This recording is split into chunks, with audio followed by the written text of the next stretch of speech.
સુરતના Singanpor police station હદ વિસ્તારમાં આવતી નંદનવન સોસાયટીમાં એક 5 વર્ષીય બાળક સ્કૂલ વાન નીચે કચડાઈ જતા મોત થયું હોવાની ઘટના સામે આવી હતી।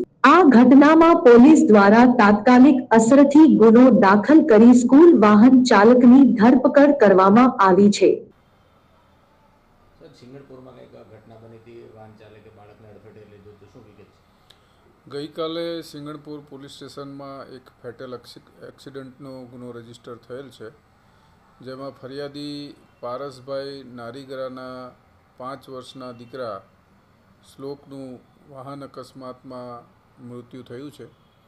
આ કામે હકીકત એવી છે કે સિંગણપુર વિસ્તારની નંદનવન સોસાયટીમાં આ કામના આરોપી કે જે સ્કૂલ વાહન ચલાવે છે તેઓ સ્કૂલના બાળકોને મૂકવા સોસાયટીમાં આવેલ અને રિવર્સ લેતી વખતે આ કામે ભોગ બનનાર બાળકને અડફેટમાં લઈ લીધેલ અને તેનું મૃત્યુ નિપજાવેલ છે, જે બાબતે સિંગણપુર પોલીસે ગુનો રજીસ્ટર કરી આરોપીની ધરપકડ કરેલ છે અને આરોપીનો ગુનાહિત ઇતિહાસ તપાસી આગળની કાર્યવાહી કરવામાં આવશે।